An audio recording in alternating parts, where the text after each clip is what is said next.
right, good afternoon, everyone. Thank you so much for attending. This afternoon, we have a program called West Virginia Take Me Home. It's part of American Women Writers National Museum's 50 State Project. In May of 2012, the National Museum of American Women Writers decided to inaugurate the 50 State Project. Every month, we honor women writers, premier women writers from 4 states. And we do it alphabetically. So this month, January, we are in the W's, and we are honoring women writers from Washington, West Virginia, Wisconsin, and Wyoming. But we have special emphasis on the women writers from West Virginia. The West Virginia Center for the Book is co-sponsoring this, along with the West Virginia Association of Libraries, the statewide libraries in West Virginia, and the Center for the Book, and we thank them very much for their co-sponsorship of this program. As part of their co-sponsorship, the West Virginia Libraries and Center for the Book sent this magnificent poster, which they created, which showcases the women writers in West Virginia. And some of them are writers we're honoring today, and I will read their names shortly. Also, we have readers who are going to read some of the work of these 4 great women, and I will ask the readers to each introduce themselves briefly. I know we have people from the West Virginia State Society, which we appreciate so much. By the way, I guess I forgot to say who I am. I'm Janice Law, and I'm the founder of the American Women Writers National Museum. Women purchase 70% of the books sold in America, and we women predominate at cultural events and cultural audiences. Yet there was no national museum to honor our great American women writers. So I decided to establish a museum like that, and we're celebrating our first anniversary next month. And next month, to celebrate that anniversary, one of our presenters is going to be Lisa Grady, who is curator of the super popular First Ladies exhibit at the American Museum of Natural History, of American History, which is part of the Smithsonian Institution Museums. So we're looking forward to our anniversary. And now we're going to talk about women writers for the month of January. From Washington State, we have Tess Gallagher, 1943 to, she's still living. She's a playwright and poet. She was born in Port Angeles. Her first poetry collection, Stepping Outside, was followed by 10 more. She received many awards and honors, including a Guggenheim Foundation Fellowship and 2 National Endowment for the Arts Awards. A reviewer praised her poetry as reminders of small moments of ordinary epiphany. Our other Washington woman writer is Rochelle Mead, born in 1976. Ms. Mead writes the popular Vampire Academy romantic fantasy series, including Blood Promise and Shadow Kiss. She left 8th grade teaching to launch her literary career. And some of the other Washington State women writers we honor are Debbie Macomber for fiction, Lisa Claypass, fiction, Kristen Hanna, fiction, and Julia Quinn, historical romance, Elizabeth George, and Patricia Briggs. In Wisconsin, we honor playwright Zona Gale, born in Portage. Her first novel, Romance Island, would be the first installment to a very popular series. In 1921, Zona Gale adapted her novel Miss Lullabent into a play for which she received the Pulitzer Prize in Drama. And this is a bit of trivia. Who was the first woman to win in that category? It was Zona Gale. Ellen Raskin, born in Milwaukee, wrote over a dozen books geared toward children and young adults. In 1974, she wrote Fig and Phantoms, for which she received the Newbery Honor. You may not know, but that is the highest, it's like the Pulitzer of children's book. Right. Raskin won a Newbery Medal for her 1978 book, The Weston Game. Native American from Wisconsin, Denise Sweet, is an Anishinaabe poet and graphic artist. In 2004, she was appointed Poet Laureate of Wisconsin, serving until 2008. She has written several books and anthologies with titles such as Woman Brave in the Face of Danger and Know by Heart. She has received the Diane Decora Award, the Posner Award, and the Woman of the Year Award from the Wisconsin Women's Council. In Wyoming is a name you've all heard of, I'm sure. Although Lynn Cheney is best known for her husband, Vice President Dick Cheney, she is talented in her own right. Born in Casper in 1941, the former Second Lady of the United States established herself as an accomplished author, penning over a dozen books. Some of Lynn Cheney's works include Executive Privilege and Blue Skies, No Fences, a memoir of childhood and family. Our second Wyoming author is a journalist. We also honor women journalists. It's one of the categories. Flora Bell Muir. She was born in Rock Springs. She was a reporter and newspaper columnist for the New York Daily News, the New York Post, the Saturday Evening Post. Her screenplay, Fighting Youth, was produced by Universal Studios in 1935. And now we're going to move to the focus of our presentation this afternoon, West Virginia. And the first one we're going to present is the first American woman to win the Nobel Prize for Literature, Pearl Buck. She won in 1938. She was born in Hillsboro. Buck also won a Pulitzer Prize in 1932. So we have two firsts in these honorees. We have the first woman to win the Pulitzer for Drama, and the first woman to win a Nobel Prize for Literature, the first American woman. Her book, The Good Earth, and Buck also won a Pulitzer Prize in 1932. Critics heralded her work as biographical masterpieces and truly epic descriptions. Though she spent most of her career in China, Buck remained a prominent figure in America's literary world. Her novel, Good Earth, was the best-selling fiction book in the United States in 1931, 1932, and 2004. If you're wondering at the very sharp difference in those dates from the 30s to the 204, I can explain it in two words: Oprah Winfrey. Oprah chose Pearl Buck's book in 2004 and it became a bestseller again. Buck's ties with West Virginia, even in the last decade of her life. In my mother's house, Buck paid tribute to the house. For me, it was a living heart in the country.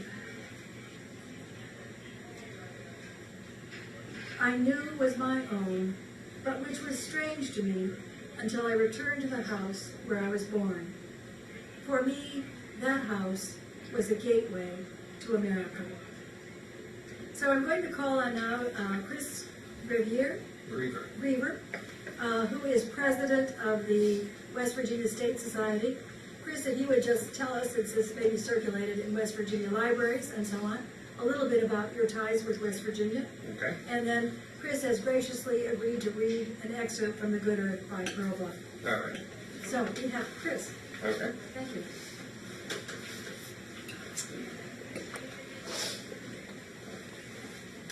Good afternoon. As Janice mentioned, my name is Chris Brever. I grew up in Marion County in the community of 4 states and attended the schools in the Shinston area in Harrison County. I also attended West Virginia University, graduating in 2000. I've lived in D.C. now for 11 years and am currently the president of the West Virginia State Society, which seeks to promote the state for all the residents that now live in the metropolitan area. So, without further ado, this excerpt from The Good Earth by Pearl Buck. Praise him, said the old lady gravely to the You might gateman. tell Chris just a little bit about the background of it, if he's going to get his wife. Oh, yes. Just a little. Sorry, this portion of the section of the book regards the slave man Wang Lung going to pick up his wife, who he has purchased, I guess would be the proper term to say there, which is, really different than how things work today. So, without further ado, praise him, said the old lady gravely to the gateman. These obeisances are not necessary. Has he come for the woman? Yes, ancient one, replied the gateman. Why does he not speak for himself? Asked the old lady. Because he is a fool, ancient one, said the gateman, twirling the hairs of his mole. This roused Wang Lung, and he looked with indignation at the gateman. I am only a coarse person, great and ancient lady, he said. I do not know what the words to use in such a presence. The old lady looked at him carefully, and with perfect gravity, and made as though she would have spoken, except that her hand closed upon the pipe, which a slave had been tending for her, and at once she seemed to forget him. She bent and sucked greedily at the pipe for a moment, and the sharpness passed from her eyes, and a film of forgetfulness came over them. Wang Lung remained standing before her, until in passing her eyes, caught his figure. "What is this man doing here?" she asked with sudden anger. It was as though she had forgotten everything. The gateman's face was immovable. He said nothing. "I am waiting for the woman, great lady," said Wang Lung in much astonishment. "The woman? What woman?" the old lady began, but the slave girl at her side stooped and whispered, and the old lady recovered herself. "Ah, yes, I forgot for the moment. A small affair. You have come for the slave called Olan. I remember we promised her to some farmer in marriage. You were that farmer?" "I am he," replied Wang Lung. "Call Olan, quickly," said the old lady to her slave. It was as though she was suddenly impatient to be done with this, and all to be left alone in the stillness of the great room with her opium pipe. And in an instant the slave appeared, leading by the hand a square, rather tall figure, clothed in clean blue cotton coat and trousers. Wang Lung glanced once and then away, his heart beating. This was his woman. "Come here, slave," said the old lady carelessly. "This man has come for you." The woman went before the lady and stood with bowed head and hands clasped. "Are you ready?" asked the lady. The woman answered slowly, as an echo. "Ready." Wang Lung, hearing her voice for the first time, lifted her back, and she stood before him. It was a good enough voice, not loud, not soft, plain, and not ill-tempered. The woman's hair was neat and smooth, and her coat clean. He saw with an instant's disappointment that her feet were not bound. This he could not dwell upon, for the old lady was saying to the gateman, "Carry her box out to the gate, and let them be gone." And then she called Wang Lung and said, "Stand beside her while I speak." And then Wang had come forward. She said to him, "This woman came into our house when she was a child of 10, and here she has lived until now, when she is 20 years old. I bought her in a year of famine when her parents came south, because they had nothing to eat. They were from the north, in Shantung, and there they returned, and I know nothing further of them. You see, she has a strong body and the square cheeks of her kind. She will work well for you in the field, in drawing water and all else that you wish. She is not beautiful, but that you do not need. Only men of leisure have the need for beautiful women to divert them. Neither is she clever, but she does well what she is told to do, and she has a good temper. Take her, and use her well. She is a good slave, although somewhat slow and stupid, and had I not wished to acquire merit at the temple for my future existence by bringing more life into the world, I should have kept her, for she is good enough for the kitchen. But I marry my slaves off to any that will have them, and lords do not want them." And to the woman she said, "Obey him, and bear him sons, and yet more sons. Bring the first child to me to see." "Yes, ancient mistress," said the woman submissively. They stood hesitating, and Wang Lung was greatly embarrassed, not knowing whether he should speak, or what. "Well, go with you," said the old lady in irritation, and Wang Lung, bowing hastily, turned and went out, the woman after him, and after her the gateman, carrying on his shoulder the box. Then Wang Lung turned to the woman and looked at her for the first time. She had a square, honest face, a short, broad nose with black nostrils, and her mouth was wide as a gash in her face.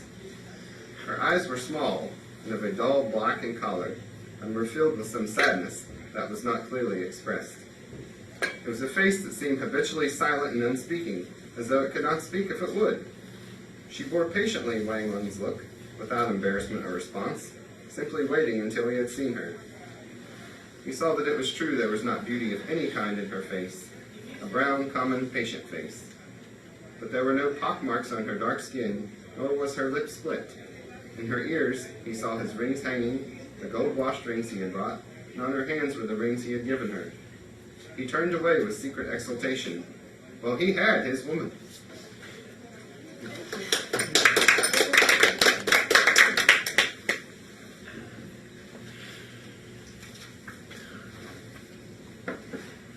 You've got some acting ability, Chris. That was And that was actually cold reading too. Yes. That was terrific. Oh, thank you. I'm really impressed. Thank you very, very much for that. I appreciate people who have this wonderful flexibility and step right up to the podium. Our next honoree is Irene McKinney. She was the West Virginia Poet Laureate from 1939 to 2012, when sadly she passed away. She was born in Bellington. She published half a dozen poetry collections with titles such as The Girl with a Stone in Her Lap, 1976, Vivid Companion, 2004, and Unthinkable, 2009.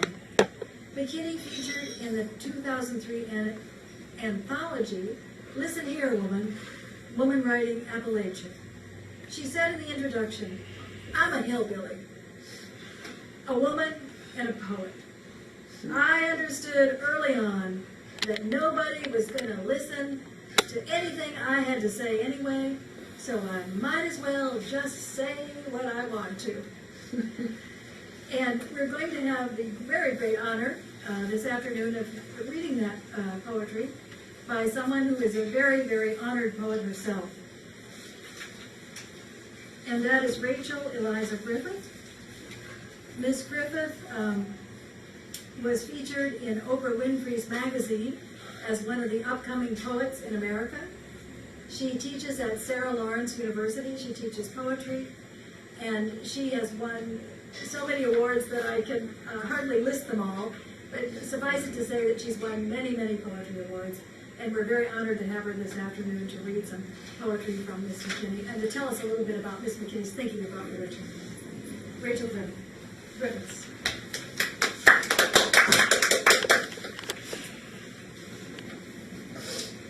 Thank you so much, Janice. I'm just going to start off telling you a little bit about Irene McKinney, and then I'll read one poem from her.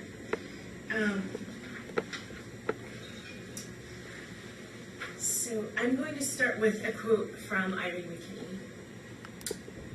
When I was appointed State Poet Laureate, I started getting letters from various people who I think weren't even familiar with my work. Teachers, nuns, students, they just kept saying they were glad our state has a poet laureate, said Irene McKinney, who was appointed in 1994 to the lifetime position in West Virginia. Even for people who don't read much poetry, poetry is the place for truth-telling. In her 4 books of poetry, McKinney combined the mystical with the earthy. In addition to her state poet position, she served as poet in residence for the West Virginia Arts and Humanities Council and the South Carolina Arts Commission. Her awards include the Kentucky Foundation for Women Award, Appalachian Mellon Fellowship from the University of Virginia, and McDowell Fellowship. In West Virginia, both the population and the economy have always been rather thin, McKinney said, and news about the arts is slow to get out. Her poet laureate position offered her the opportunity to read poetry and fiction works at schools and other public gatherings.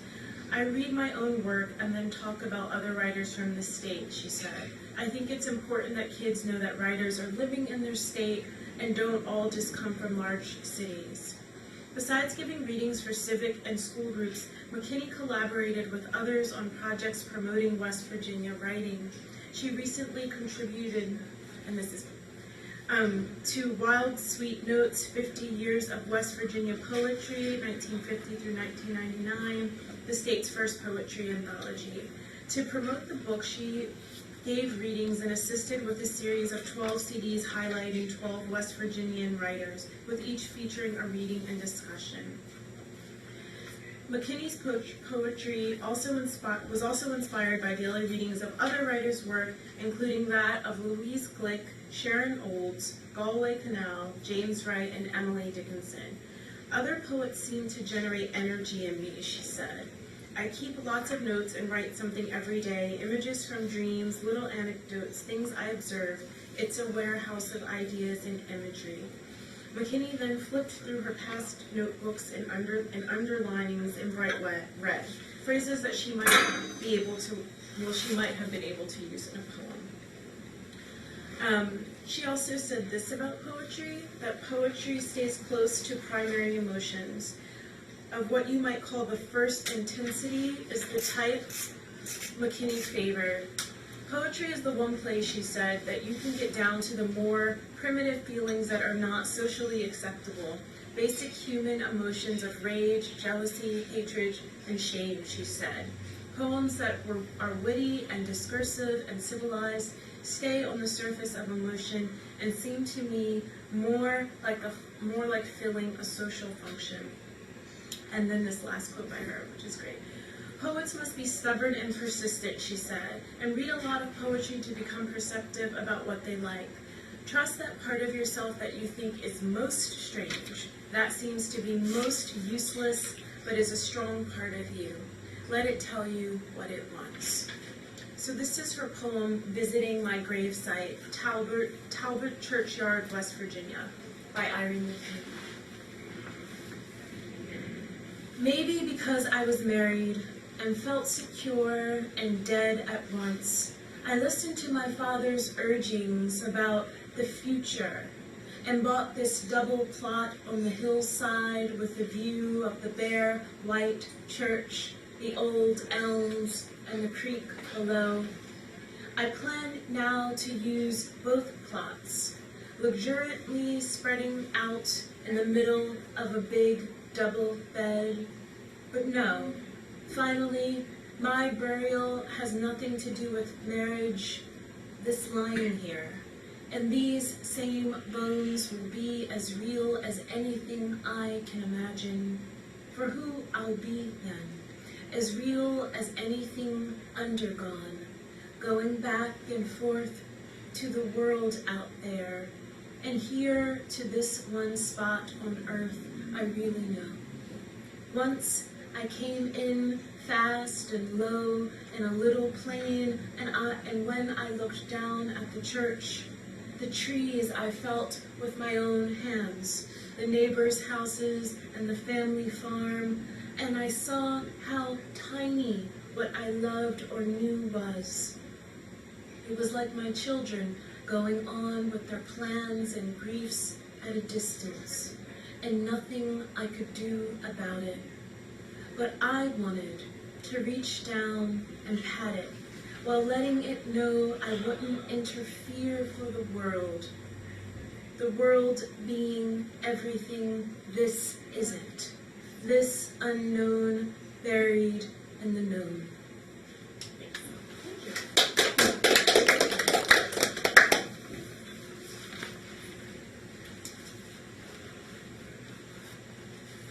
The presentation of this West Virginia program had a special meaning to me because my maternal grandfather is buried on a hillside in West Virginia.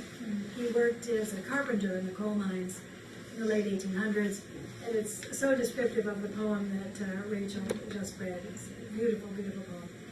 Next we are honoring a novelist, one of West Virginia's premier novelists, Denise Giardina. Miss Giardina was born in Bluefield. Her most successful novels, Storming Heaven, 1987, and The Unquiet Earth, feature fictitious coal miners, Renal Lloyd and Dylan Freeman, who are making their hard way in central Appalachia, circa 1890 to 1990. Giardina is interested in the complexities and ambiguities of the individual, designed to answer the call of his or her particular moment. Giardina ran for governor of West Virginia on the Mountain Party ticket in 2000. She won the American Book Award for The Unquiet Earth in 1993. And to read her work, some of Miss Giardina's work, we have Jamie Bosley. And Jamie is an event planner who lives in Washington, D.C., and he also is a member of the West Virginia State Society, and we appreciate him very much. Jamie, if you could just tell a little bit more about where you're from in West Virginia. Sure. Before you do the reading. Absolutely. Thank you. Again, my name is Jamie Bosley, and I actually grew up in western Maryland, about 10 miles from the West Virginia border, but my grandparents are from Preston and Grant counties in West Virginia, so West Virginia still holds a near and dear place in my heart, and I went to West Virginia University.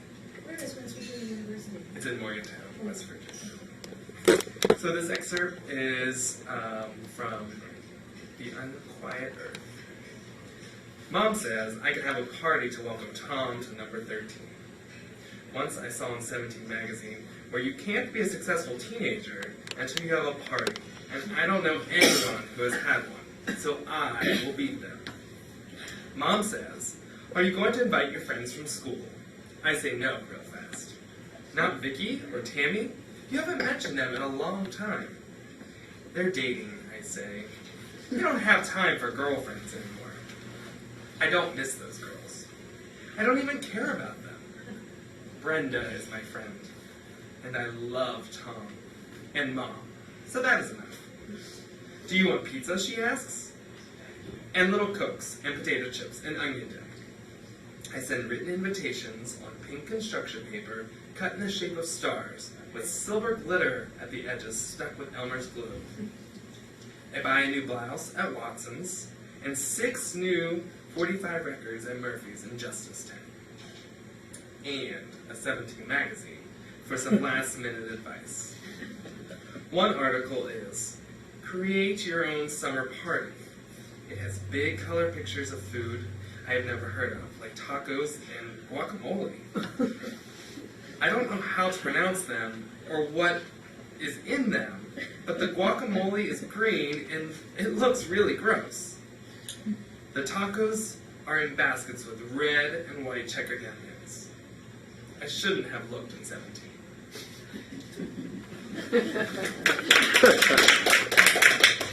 Thank you very much.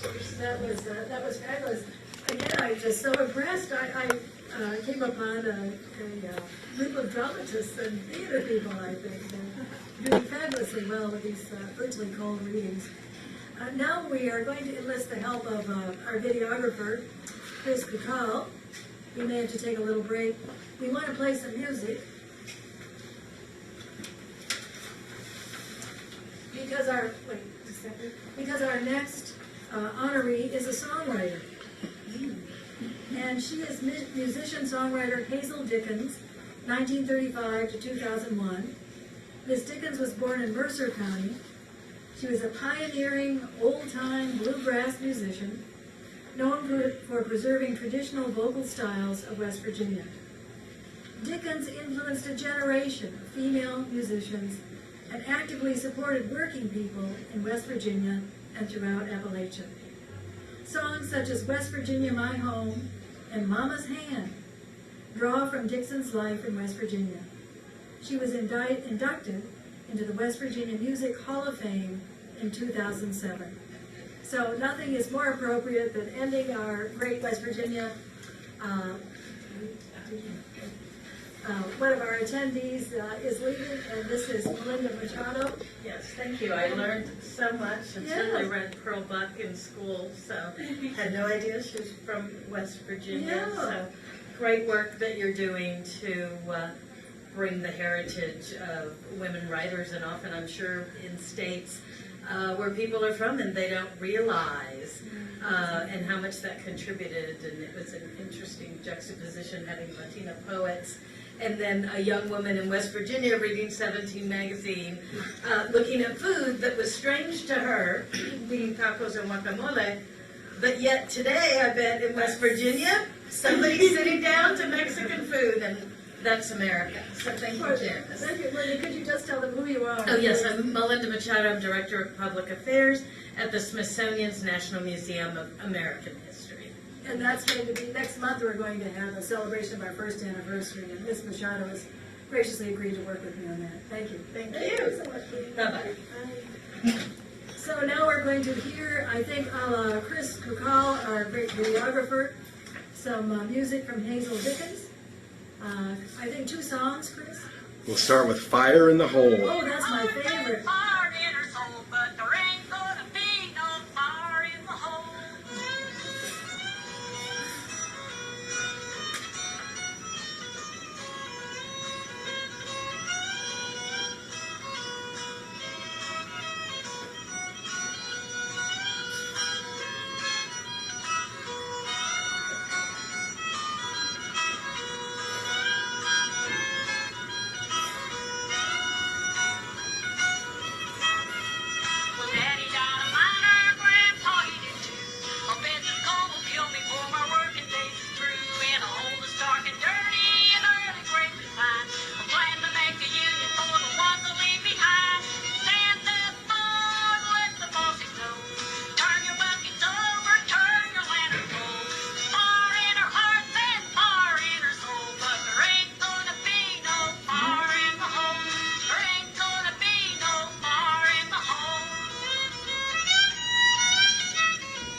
you very much, Chris. You're That's welcome. great. That's super great.